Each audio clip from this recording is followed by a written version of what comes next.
Um, como no es mi campo lingüística, no puedo comentar más en esta parte. Es claro que no, hay otro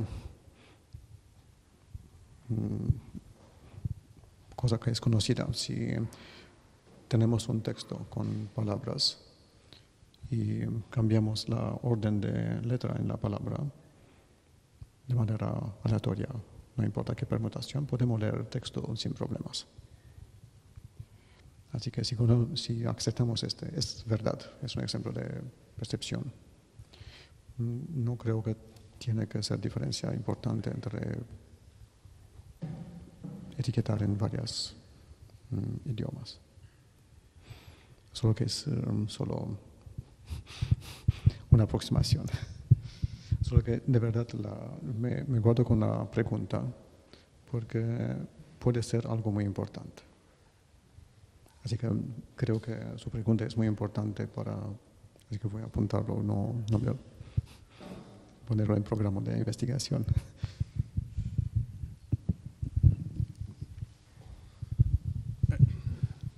Bueno, veo que me sigue tocando.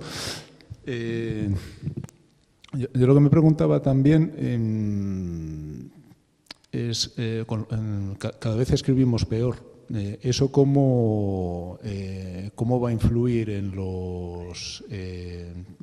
en el etiquetado y en la capacidad de los buscadores de encontrar las cosas?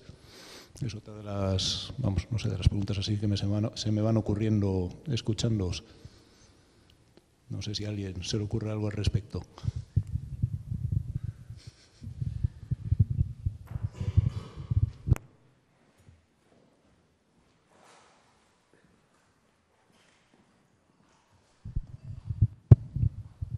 Sí.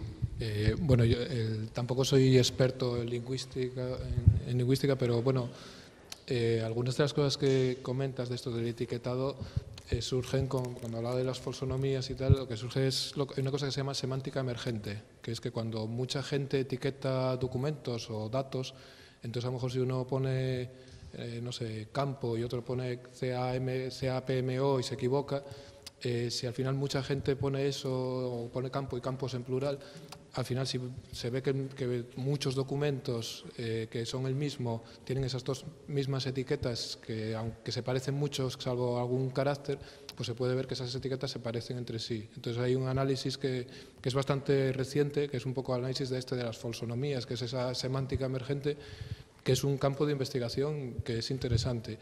Lo que, subrayando también un poco las palabras tanto de Diego como de Josema, son técnicas diferentes, pues ya son técnicas ya un poco más que requieren lo que se llamaba o se llama también inteligencia artificial, ¿no? de tener que analizar con un montón de algoritmos, ir reconociendo pues de todas esas folsonomías, intentar enlazar la similaridad entre las diferentes etiquetas, y esos algoritmos no son fáciles de construir. Entonces, claro, por eso es lo que hablábamos de que son técnicas de desarrollo, de investigación que son complementarios. Lo que, por un lado, una cosa es añadir metadatos a los documentos en el momento de la creación, que yo, en mi opinión, lo que ocurre muchas veces es que cuando vemos a páginas web que ya están publicadas, hay mucha semántica que se conocía en el momento de la creación, pero que luego se pierde, porque a lo mejor no sé, por ejemplo, en boletines de noticias, pues a lo mejor el que está creando la noticia pues sabe cosas de la noticia, a lo mejor sabe pues que esto fue a lo mejor una noticia que fue en Noreña, y sabe que fue en Noreña, pero luego como lo pone en lenguaje natural se equivoca en cualquier cosa y luego ya se pierde ese dato que es la geoposición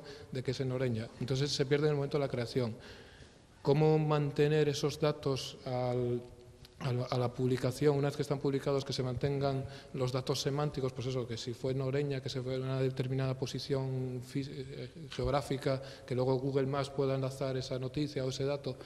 Pues es lo que hablaba también de que hay técnicas que es un poco híbrido, que ya están desarrolladas, están bastante, ya están estandarizadas, por ejemplo de RDFA, que permite que cuando publicas en una página web información pensada para que la consuman las personas, que también tengan esos metadatos de, por ejemplo, la posición geográfica o esos pequeños metadatos que luego ya te permitan automatizar ciertas tareas. Entonces eso es un poco más fácil que lo que hablábamos, por ejemplo, eso de los etiquetados, de hacer reconocimiento del lenguaje natural y tal, que eso son técnicas un poco más difíciles. Entonces esos son campos de investigación complementarios.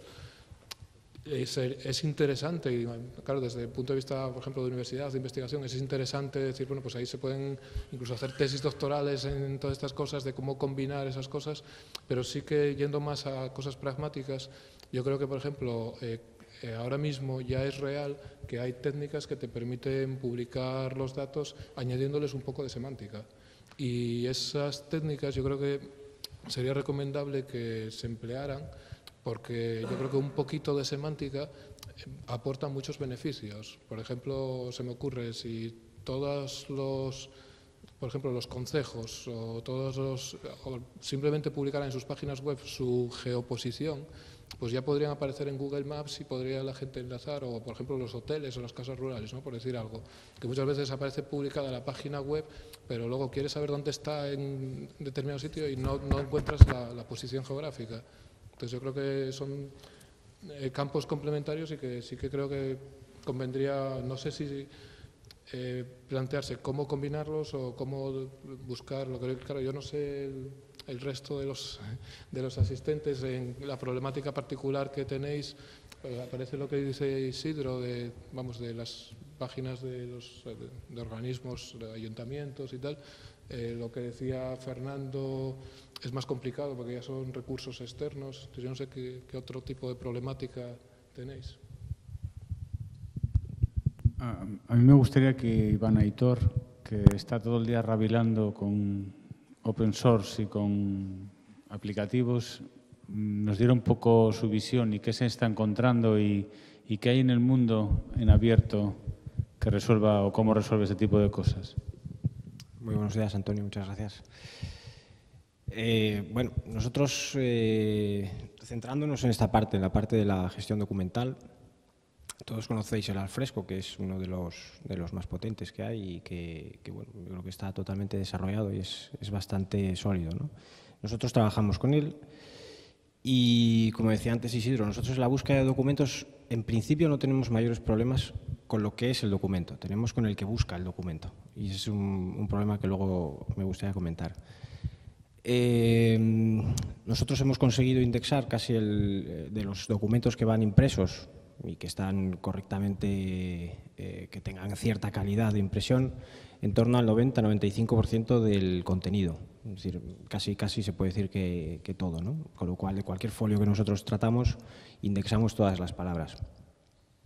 El problema viene de lo que viene escrito a mano, de lo que no es reconocido por un OCR o de lo que no se puede trabajar. Y ahí tenemos el problema de los metatags. Y el problema no es eso, sino que a la persona que le encargan ese trabajo, nosotros hemos visto que pone lo que le da la gana, pone lo que le viene en gana, unos días está contento y entonces pone más cosas, otros días resulta que tiene mucho apretón y pone muy poco. Claro, esos documentos quedan ahí, es decir, esos son los que vamos a trabajar con ellos mañana, con lo cual lo que tú hagas hoy, y para eso es el gestor documental, es lo que te va a ayudar mañana. Muchos de esos documentos quedan totalmente inservibles, es decir, vas a buscar y te encuentras 300.000. Cuando le dices a un usuario que encima puede subir a un gestor documental fotos, vídeos, otras cosas, no sé si la gente piensa ve la magia por la tele y entonces piensa que, oye, meto una foto y resulta que esto se anexa al documento que viene y yo le pongo un meta tag que es del 20 de marzo del 2010. ¿Y qué pones ahí? ¿Pero y eso? Y te dice, sí, yo con eso ya me entero. Te enteras hoy que lo has metido. Y el 21 y el 22, pero no el 20 de marzo del 2014, que es cuando probablemente eches mano de ese documento, ¿no? Entonces nosotros ese problema es una de las cosas que nos interesaba, porque realmente creemos que tiene que ser automática esa introducción. No puede depender de una persona o del criterio de varias personas, porque nosotros tenemos un cliente concretamente con 3 sedes en Asturias, Oviedo, Mieres y Sama. 3 personas introduciendo documentos, cada uno a su manera, se les imparte la formación y ellos deciden que esa formación no vale para nada y que yo trabajo así porque yo soy el que está aquí en la oficina. Claro, resulta que cuando busca el de Oviedo lo que ha hecho el de Mieres, con sus criterios ya no le vale. Con lo cual, o es automático o deja de tener utilidad.